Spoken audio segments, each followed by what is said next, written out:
मैं पिछले दिनों नेपाल गया था, तो नेपाल के कई इलाकों में मैंने लोगों को चीन के पक्ष में बोलते हुए सुना।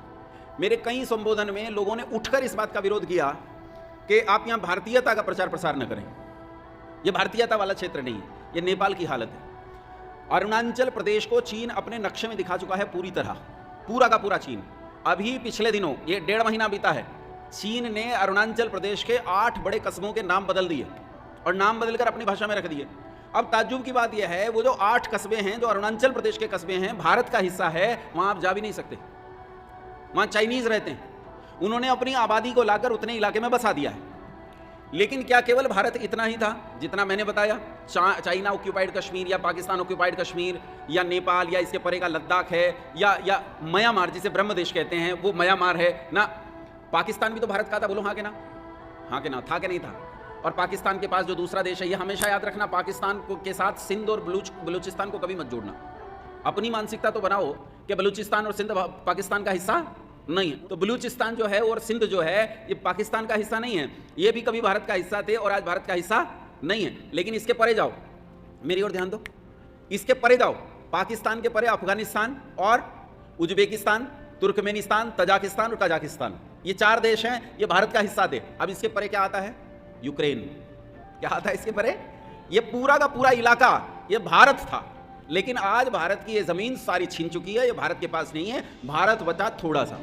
मतलब आपके दादा ने आपको जो जमीन दी थी वो 100 बीघा थी, आज आपके पास 30 बीघा जमीन बची हुई है और 70 बीघा जमीन डोल काट काट के लोगों ने दबा ली, खत्म हुई बात। वो जमीन आपके पास बची नहीं है, आपके पास है ही नहीं अब जमीन, आप उस पर दावा भी नहीं प्रस्तुत कर रहे हैं।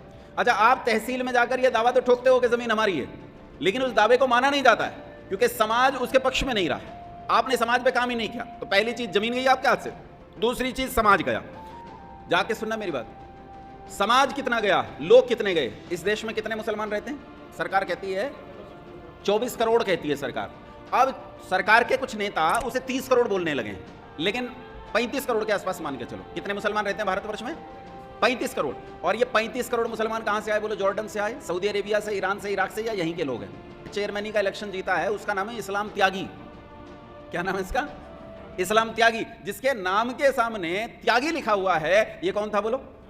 मुसलमान थोड़े था, कौन था?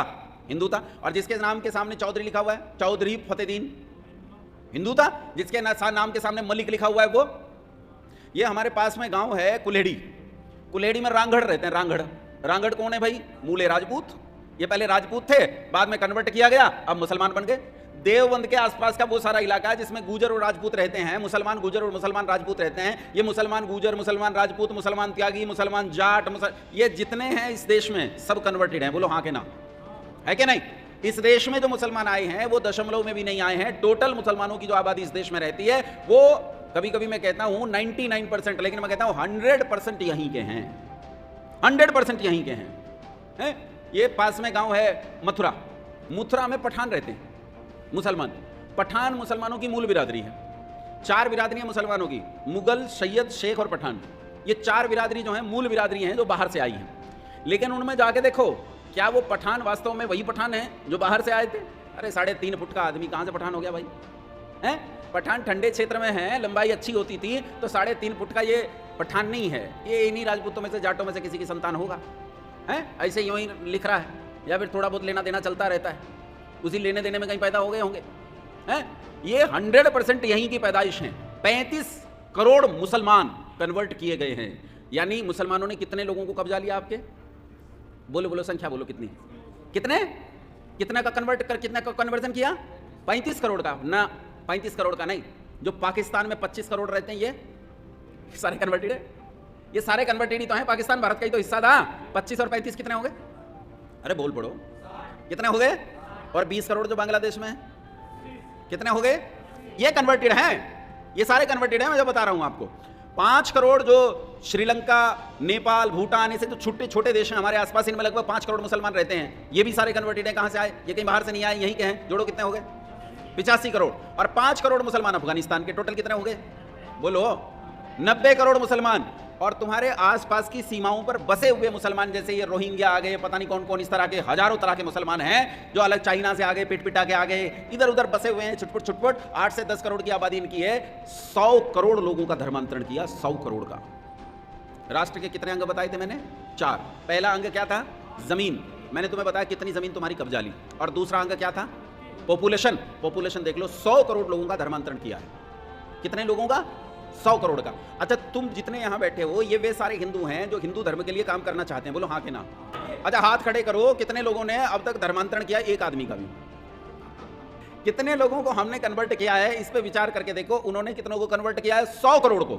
अब इससे पुरुषार्थ में अंतर देख लो कि एक मुसलमान के पुरुषार्थ में और हिंदू के पुरुषार्थ में कितना अंतर है। और ये वो हिंदू है जो काम करने के लिए तैयार है, और वो हिंदू जो काम करने के लिए तैयार ही नहीं है, उसकी दशा क्या होगी? हिंदू तो कन्हैया कुमार भी है। क्यों जी?